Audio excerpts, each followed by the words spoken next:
सांगितलेलं पाणी भरून ठेव, एवढी अर्धी बाटली शिल्लक आहे फक्त. काय अशी करते? मी काय म्हणतो, आज बाहेरून जेवण मागूया का? हा चालेल, मी मागवते. चालेल. बाहेरचं जेवण बघितलं कसं होतं तिला. असं संचारतं तिच्या अंगात. लगेच हिला ऑर्डर करायला हिचा पहिला नंबर. बाकीची कामं करायला नको अजिबात. आई राहू दे ना, तू पण जमली आहेस, मी मागवते ना. हो, स्वतःला खायचंय ते सांगत नाही, तू पण जमली म्हणून मागवते. एवढी माझी काळजी असती तर काय बाबा आज कुठे पोहोचली असतीस आयुष्यात. पावभाजी मागवू का? पावभाजी मागवते. चालेल, मला काय तसं माझं काय असं नसतं, तुम्हाला माहिती आहे ना, मला काहीही चालतं. तू मागव, जे काय मागवशील ते मी खाईन. अगं केलंच ऑर्डर? नाही अगं, ते आपण नाही का दादरला गेलो बघ मागे जेवायला, आपण गेलेलो सगळे. कुठे? अगं गेलेलो ना आपण, ते हॉटेल तिकडे बाहेर 1 तास आपण थांबलेलो आणि आज जाऊन पावभाजीच खाल्लेली बघ आपण. काय मस्त पावभाजी होती, तिथून मागव बघ आहे का बघ. बापरे, अगं ह्यांनी प्राइजेस वाढवलेत वाटतं. 250 रुपयाची पावभाजी. 250 रुपयाची पावभाजी?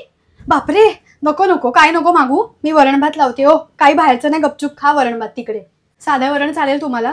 अगं आई जरा थांब ना, बघू दे ना मला, दुसरे पण हॉटेल्स आहेत. बघतेच तर सांगायचं ना मला आधीच.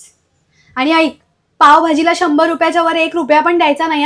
अरे आई, 100 रुपयात नाही मिळत आता पावभाजी. आमच्या वेळी ह्याच्यापेक्षा पण कमी मिळायची. अरे गेला आता तो बाबा आजमचा जमाना. मी बाबा आजम आहे. अगं त्यांच्याकडे डोसा मिळतो का ग? मला ना असं एकदम डोसा खावासा वाटला आता. अगं आई, झाली ऑर्डर प्लेस, आधी सांगायचंस ना. अगं मला सांगायचं ना ऑर्डर प्लेस करताना, मला काय साक्षात्कार होणार आहे तुझी ऑर्डर प्लेस झाली ते? अरे मी तुला विचारलं, तूच बोलीस मला काही चालेल. कधीही नाही विचारलं मला काही, तू मला विचारलं नाहीस. मला ना या घरात कोणी काही विचारतच नाही मुळात. तुम्हाला हवं ना तसं मनाचं तुम्ही वागत बसता. आई काय आपण जे करू ते आईला चालेलच, आईला काय स्वतःची जाऊ दे बाई, मला नाही खायची पावभाजी, मी वरण भात लावून खाते माझा. अगं पण चांगल्या हॉटेलमधून मागवलंस ना? हो, मी तो व्हिडिओ बघितलेला मागे युट्यूबवर. ते काय, ते पनीरच्या जागी ना खोडरबर टाकतात भाजीमध्ये. अगं आई, आपण पनीर मागवतोय का? अगं पण मी सांगते ना तुला, सांगू पण नको का मी तुला? चांगल्या ठिकाणून मागवावं एवढंच वाटतं मला.